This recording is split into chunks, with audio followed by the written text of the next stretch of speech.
Hey guys. So, like I said last class, we needed to finish talking about these notes, and so that's your work for today on Friday. So, we left off talking about the larynx, which was an enlargement in the airway below the pharynx and above the trachea. So, if you guys look at our picture here is the larynx that we're talking about right here. And so, we can see that it leads down into the trachea, which is the structure that we'll talk about later. And so I wanted to review some of the key features of the larynx with you guys because I felt a little rushed at the end of class. And then it'll get into the rest of the notes that we didn't finish from class. So just a reminder, the larynx conducts air in and out of the trachea, and it's made up of muscles, cartilage, and elastic connective tissue. It also houses the vocal cords. So when we look down inside of the larynx, we can see the vocal cords here, which we talked about last class. So we can see the false vocal cords right there, the true vocal cords, and then the glottis. And so remember, the false vocal cords help to block food from entering the trachea by bringing together the true vocal cords and closing it off so that food can't go down into the trachea. And then we also talked about how the true vocal cords produce our voice by when air moves through them. As the true vocal cords vibrate and hit together, they are able to produce the sound that is our voice. And the glottis is the opening between the true vocal cords down into the trachea. So the actual hole down there that you're looking at is the trachea. And we can see that again in our picture here. So there's the two true vocal cords. There's the false vocal cords on either side. And then the space in between those true vocal cords is the glottis. Another key feature that we have in the larynx is the epiglottis, which helps protect the trachea from ingested food. So as you swallow, the larynx rises and the epiglottis lowers to block off the trachea. So when we swallow, that thing that you feel moving up is our larynx. And so you can feel it rise up. And so it rises up, the epiglottis folds over to keep the food from going down into our trachea. Another question is, what other structure blocks the food from entering the trachea? And so remember, the other one that's going to help block food is the false vocal cords closing our true vocal cords to help block food from getting into our trachea. So just as a reminder too, as you guys watch this video and go through the notes, if I say something too fast or you need to rewatch it, that's the beauty of doing notes like this, is you can just rewind or pause as you write stuff down. That's what I do for my grad school classes. And it's nice because I can control as the information's coming to me and take notes at my own pace. So make sure you guys always pause the video if you need to slow down or go back and rewatch stuff. So like I said, I wanted to find the video of Steven Tyler from Aerosmith. Even though most of you do not know who this band is, I bet you will recognize their songs. But he has a crazy range in his voice, and so he actually had some issues with inflammation in his vocal cords, and I think he ended up having to have surgery. But what's really cool is we can see his vocal cords work through when he sings the low notes and the high notes in this video. So we're going to watch that real quick.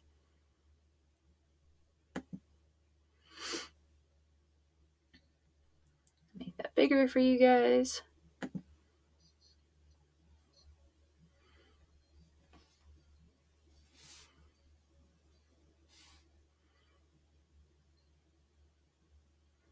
So there's the true vocal cords. That's the stuff that's moving.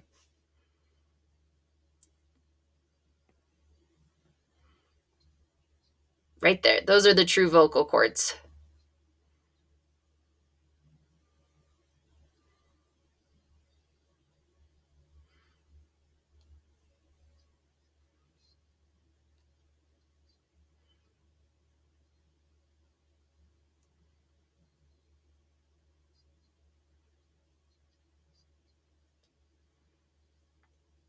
Mm-mm.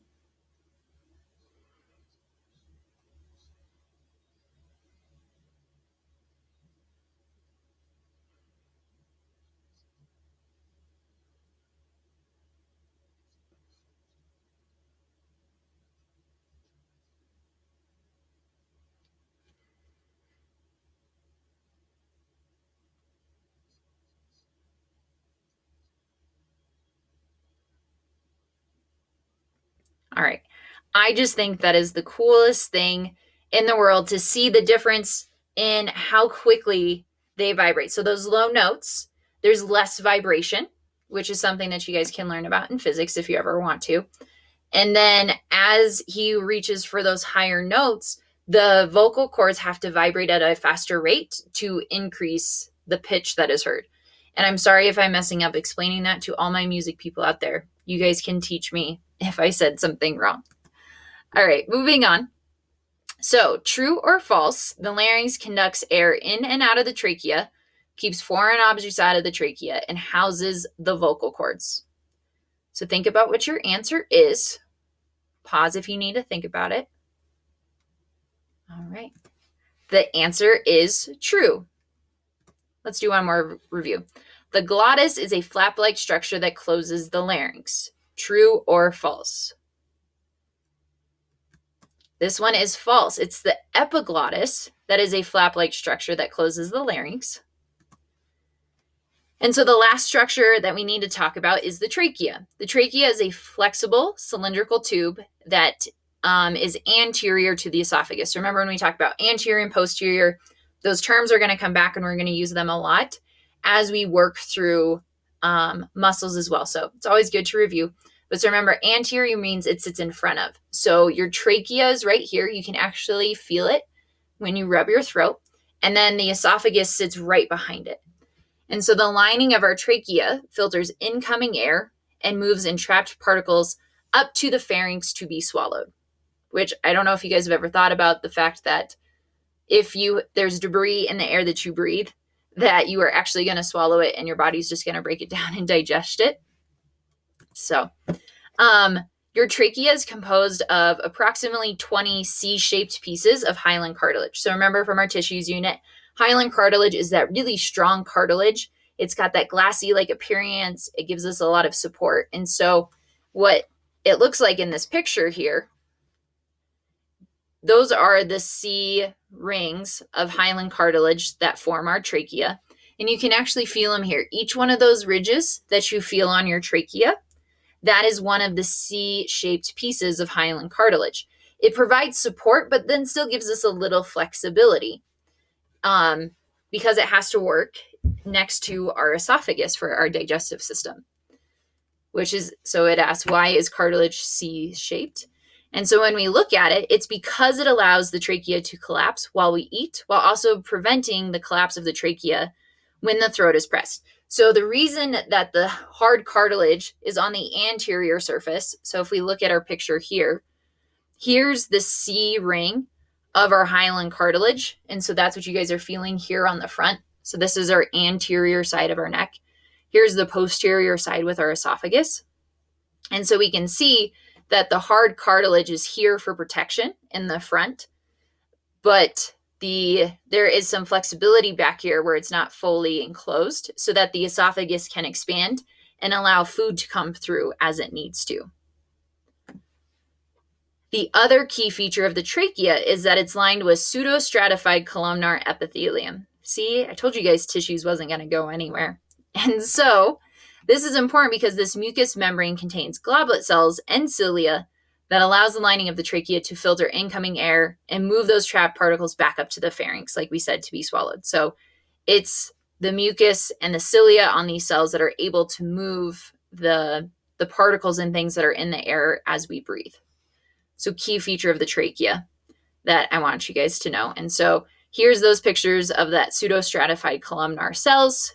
And remember, we can tell it's pseudostratified columnar because they look like there's more than one layer because the nuclei are spread throughout the length of the cell. But remember, it's actually only one cell because we can see the basement membrane right here for that one layer of attached cells. And then there's all those cilia that are on top of our pseudostratified columnar. So to review, which of the following are structural features of the trachea? Think about your answer. And it is the C-shaped cartilage. Remember, that is what's providing protection on the one side, but still gives flexibility for the esophagus to expand as we swallow food. The trachea is maintained in an open position by which of the following? and it's the cartilaginous rings. So that's what maintains the shape. And that's the end of the notes. So super quick, easy Friday. Make sure that you guys go back and catch up on anything that you guys need to. Also make sure that that case study gets done. Check today's agenda for what I'm going to be grading on our case study for the cardiovascular system. Remember, that's your first summative for the semester. So let me know if you guys need anything. Have a great day.